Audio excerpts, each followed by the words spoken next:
कितने दिनों तक चल सकती है प्रशांत टंडन जी? राजीव जी, दरअसल ये मनुस्मृति दिवस है और इनकी सारा जो झगड़ा है वो आज़ादी की लड़ाई के आदर्श और उन आदर्शों के आधार पर बराबरी का हक देने वाला संविधान, झगड़ा वहां है। इसीलिए जब संविधान सभा की बैठक हो रही थी और संविधान पारित हो रहा था संविधान सभा में, तो आरएसएस के लोग मनुस्मृति की दुहाई दे रहे थे। तो ये जो विभीषिका वगैरह का मसला है, डॉक्टर राकेश पाठक और प्रेम कुमार जी तफसील से बता चुके हैं इतिहास के तथ्यों के साथ, उसको मैं दोहराऊंगा नहीं।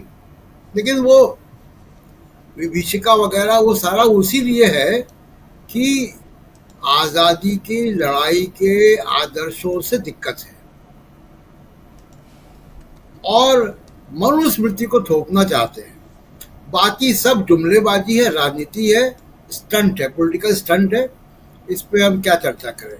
एक और आज़ादी की लड़ाई चल रही है जिसकी तरफ मैं आपका ध्यान आकर्षित करना चाहता हूँ, वो बीजेपी के अंदर चल रही है। और बीजेपी के अंदर जो आज़ादी की लड़ाई चल रही है वो ये है कि गुजराती लॉबी से बीजेपी को आज़ाद कराओ। और ये लड़ाई इतने चरम पे पहुंच गई है कि कल राजनाथ सिंह के घर पर बैठक हुई जिसमें आरएसएस के दो बड़े प्रमुख बीएल संतोष और दत्तात्रेय होसबोले भी शामिल हुए। आरएसएस क्या चाहती है और बीजेपी या नरेंद्र मोदी और अमित शाह क्या चाहते हैं, जो गुजराती लॉबी है बीजेपी की, वो चाहते हैं कि विधानसभा के चुनाव तक नड्डा साहब को कंटिन्यू किया जाए और कोई पेच ढूंढ लाए कि जी चुनाव नहीं हुए संगठन के वगैरह। आरएसएस इस बात के ऊपर जोर दे रहा है कि जब वो चुनाव होगा तो होगा, पहले कार्यकारी अध्यक्ष चुना जाएगा और उसकी डेडलाइन दे दी है 31 अगस्त, यानी 15 दिन के अंदर। 31 अगस्त जो है वो केरल में इनका सालाना जलसा हो रहा है आरएसएस का, और उसके पहले वो चाहते हैं कि कार्यकारी अध्यक्ष चुन लिया जाए। तो एक आज़ादी की लड़ाई वहाँ भी जारी है जिसका कि इमीडिएट पॉलिटिकल फॉल आउट है, वो हकीकत में है और बाकी सब स्टंटबाजी है।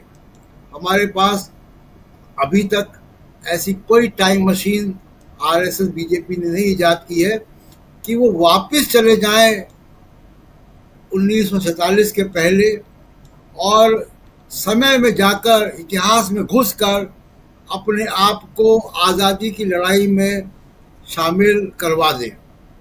ये कुछ लेख लिखकर सोशल मीडिया की पोस्ट से नहीं होगा। दुनिया जानती है कि मुस्लिम लीग के साथ आपकी पश्चिम बंगाल में सरकार थी, हिंदू महासभा की। दुनिया जानती है कि आप अंग्रेज़ों से माफिया मांग रहे थे, चिट्ठियाँ लिख रहे थे। तो दिवस तो वो होना चाहिए कि अंग्रेज़ों से माफ़ी विभीषिका दिवस, इसकी भी कोई तारीख तय कर लें कि जब वो माफिया मांगी गई अंग्रेज़ों से। बाकी तो डॉक्टर साहब ने बता दिया। लेकिन ये बड़ा महत्वपूर्ण है कि बीजेपी के अंदर अब बगावत शुरू हो रही है। और एक और बगावत है असम में हेमंत बिस्वा शर्मा के खिलाफ। और वहाँ पे भी आप देखिए कि जो अभी कांग्रेस में ज्वाइन किए गए अशोक शर्मा बीजेपी के वहाँ पे पुराने वो है नेता, वो कांग्रेस में आए। उन्होंने गंभीर आरोप लगाए हेमंत बिस्वा शर्मा पे कि पार्टी पे कब्जा कर लिया है। इस तरीके के आरोप और भी असम बीजेपी के पूर्व अध्यक्षों ने और सीनियर नेताओं ने लगाए हैं। तो बीजेपी के अंदर चारों तरफ जो है वो बगावत है, वहाँ एक आज़ादी की लड़ाई चल रही है। इस पे हम लोग ध्यान दें तो बेहतर है। और एक आखिरी बात जो कोलकाता में हुआ, देखिए बहुत दुर्भाग्यपूर्ण घटना है, लेकिन देश की चेतना में राजीव जी, हम आरोप किसी पे भी लगा दें, जी वो विभत्स घटना है, लेकिन देश की चेतना तभी जागती है जब कोई बड़ी घटना हो जाती है। निर्भया कांड हुआ, बड़ा लोग गुस्से में आए, सड़कों पे आए, बहुत नया कानून बन गया, जस्टिस जे.एस. वर्मा की कमेटी ने रिपोर्ट दी, उसके आधार पर नया कानून बना, ट्रायल चला, बहुत तेजी से ट्रायल चला, अपराधियों को फांसी भी हो गई।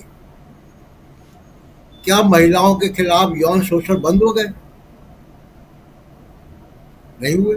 ऐसी विभत्स घटना हो गई, अब फिर विभत्स घटना होगी, फिर ये देश की जो है चेतना जागी है और उस पर तमाम तरीके के आरोप प्रत्यारोप हो रहे हैं।